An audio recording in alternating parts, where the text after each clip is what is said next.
معروف اینکر عمران ریاض خان نے انتخابی نتائج میں دھاندلی پر مسلم لیگ نون کو آڑے ہاتھوں لے لیا۔ عمران ریاض خان کا کہنا ہے کہ موجودہ صورتحال میں جب دھاندلی کے ذریعے ایک پارٹی کو اقتدار میں لانے کی کوششیں ہو رہی ہیں تو ایسے میں پاکستان تحریک انصاف نے فیصلہ کیا ہے کہ سب سے پہلے خیبر پختونخوا میں اپنے آپ کو مضبوط کیا جائے اور وہاں حکومت بنائی جائے۔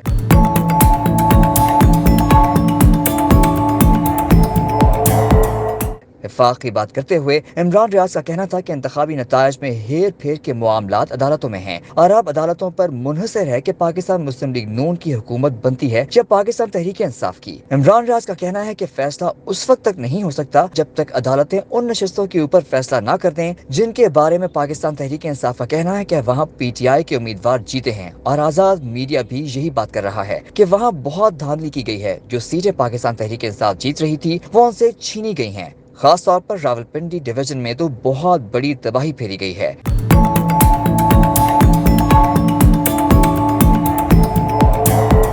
اٹک کی دونوں سیٹیں ہوں، چکوال کی دونوں سیٹیں ہوں، ٹیکسلا والی سیٹ ہو، اسلام آباد کی 3 سیٹیں ہوں یا راولپنڈی شہر کی سیٹیں ہوں، یہ تمام وہ نشستیں ہیں جو پاکستان تحریک انصاف نے جیتی ہیں، اور جو ابتدائی نتائج آ رہے تھے ان کے مطابق امیدواروں کو مبارکبادیں بھی دی جا رہی تھیں، لیکن پھر اچانک سارا کا سارا سسٹم ڈاؤن ہوا اور پھر ناراض نواز شریف کو منانے کے لیے ساری کی ساری سیٹیں واپس کی گئی۔ اب مسلم لیگ نون کے امیدوار کامیاب ہونا شروع ہو گئے۔ عمران ریاض خان کا کہنا ہے کہ یہ پاکستان تحریک انصاف کو بھی نظر آ رہا ہے کہ وفاق کے اندر تحریک انصاف کے پاس جو نشستیں موجود ہیں وہ 100 سے کچھ کم ہیں۔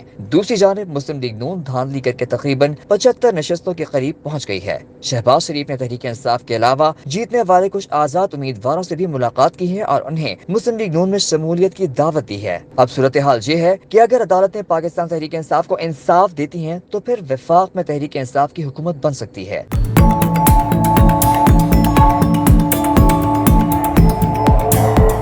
عمران ریاض خان کا کہنا ہے کہ پنجاب میں بھی صورتحال ایسی ہی ہے۔ پاکستان تحریک انصاف کا کہنا ہے کہ پنجاب میں ان کی نشستیں 200 سے بھی زائد تھیں اور وہ 2/3 اکثریت کے ساتھ جیت رہے تھے، لیکن دھاندلی سے مسلم لیگ نون کے امیدواروں کو کامیاب کرایا گیا۔ یہ معاملات بھی عدالتوں میں جا رہے ہیں اور عدالتیں ان معاملات کو سن رہی ہیں۔ عمران ریاض کا کہنا ہے کہ تحریک انصاف کے رہنما علی محمد خان کا کردار اس ساری صورتحال میں بہت اہم ہے، کیونکہ ان کی خوبی ہے کہ وہ پارٹی کے تمام جیتنے والے امیدواروں کو اکٹھا رکھنے کی صلاحیت رکھتے ہیں۔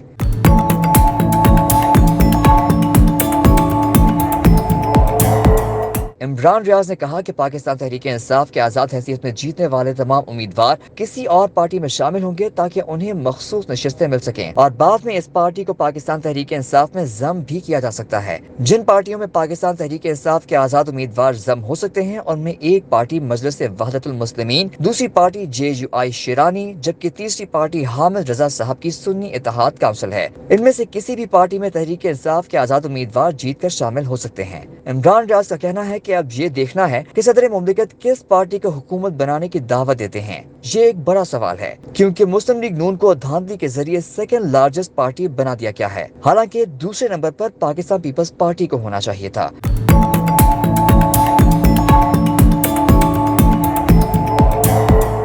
عمران ریاض نے جہانگیر ترین کے حوالے سے بھی گفتگو کرتے ہوئے کہا کہ کچھ لوگ کہہ رہے تھے جہانگیر ترین چاہے اپنی دونوں نشستیں ہار چکے ہیں لیکن انہیں ایڈجسٹ کیا جائے گا اور آنے والی حکومت میں جہانگیر ترین کا حصہ ہوگا اور وہ اس حکومت میں بھی کام کریں گے، لیکن جہانگیر ترین نے شکست کے بعد سیاست ہی چھوڑ دی۔ عمران ریاض خان نے جہانگیر ترین کو آڑے ہاتھوں لیتے ہوئے کہا کہ یہ وہ شخص تھا جو یہ کلیم کرتا تھا کہ اس نے عمران خان کو وزیر اعظم بنوایا، لیکن بڑے دعوے کرنے والا آج اپنی دونوں نشستیں ہار گیا۔